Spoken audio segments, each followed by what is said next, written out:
name's Ross Elliott.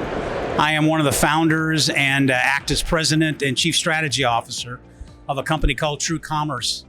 TrueCommerce is a provider of commerce networks. So we provide a global network that connects buyers and sellers and also adds value-added services and solutions on top of the network. What is unified commerce? That's a great question because I think everybody has a different view of what unified commerce is. To us, it is a means to aggregate together all channels and sources of orders, of products, of inventory, and of fulfillment capabilities so that a given retailer doesn't have to worry about whether an order came from a marketplace like Amazon, their Shopify web store, their point of sale solution from a buy online, pick up in store perspective.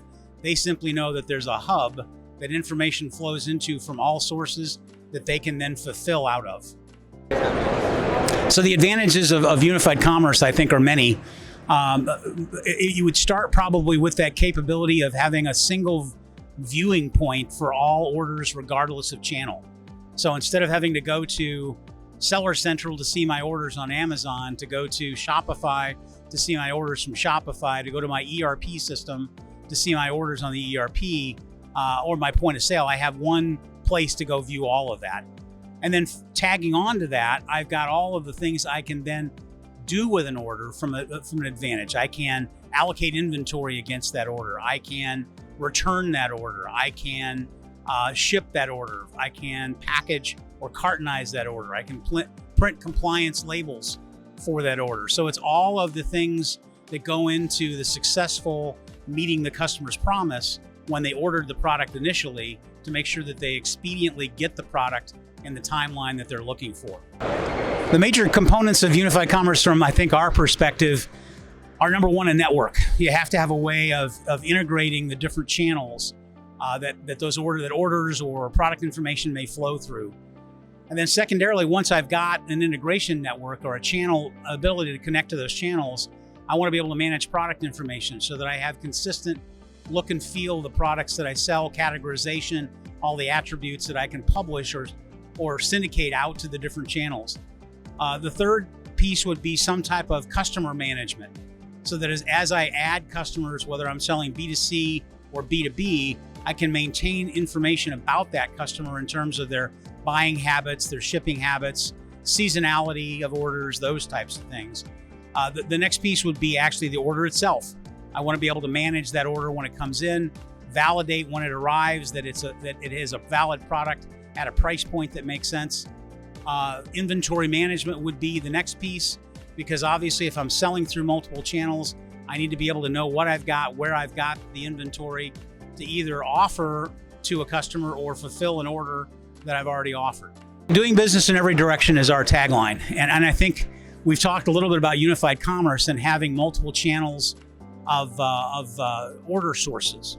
So when we say doing business in every direction, what we really mean is I want to be able to have that hub in place so that regardless of whether I'm doing something through a point of sale, a storefront, a marketplace, an EDI order, something that was called in by a vendor to my ERP, or even a PDF of a purchase order on a B2B sense that came in through email, that I can aggregate all those orders together from every direction.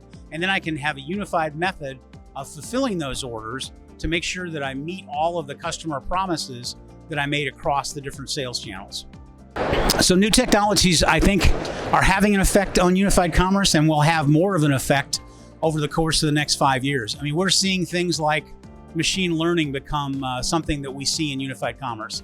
And the role that it plays is in attempting to better forecast demand based on demand sensing patterns so that I'm sure I've got the right inventory in the right place to meet my customer requirements. We see big data playing a big role in unified commerce. Again, to be able to sense buying patterns, particular customers' habits, and localize or personalize what I offer to that customer based on past experience and based on experience of other buyers in the same region of the world. So predicting 2020, I think my crystal ball sometimes isn't as clear as I'd like it to be. But you know, if you look at the holiday season of 2019, the biggest ever, more e-commerce than ever. More things moving away from brick and mortar, but leveraging brick and mortar for buy online, pick up in store. So I think 2020 is going to be more of the same.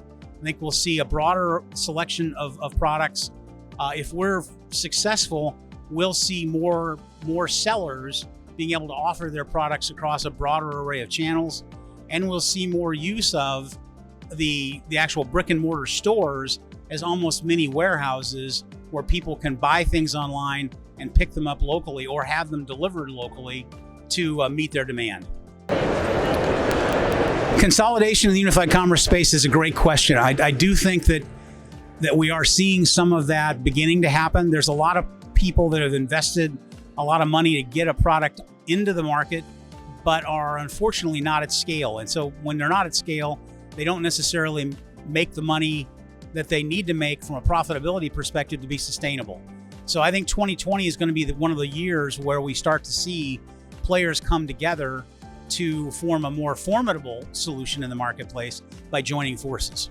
Well, interestingly, when you start looking at some of the massive players like Shopify, Magento, BigCommerce and such, what they tend to be is a single solution provider. So they offer a point solution. Magento has an order management system, but it's typically focused on managing Magento orders. What we've tried to be is, in a trite way of saying it, we tried to be Switzerland. So we integrate with Magento, we integrate with BigCommerce, we integrate with Shopify, we integrate with eBay, with Amazon, and so forth, so that we can provide that one stop for the seller to be able to manage all of their inbound commerce, their inbound demand, without having to have multiple order management systems connected to the individual storefronts like Shopify, Magento, and such. Well, I think the way TrueCommerce attempts to differentiate itself in a fairly crowded market is that we started with the network first. So rather than saying, I'm going to go build a unified commerce application which has order management and such, and then I'm going to go figure out how to integrate into the various order sources, we built the infrastructure first. And then we have built applications on top of that infrastructure. So I think our differentiation is that we already process millions of transactions a day, rather than our competition that are getting into the scale business in terms of the transaction management side of it.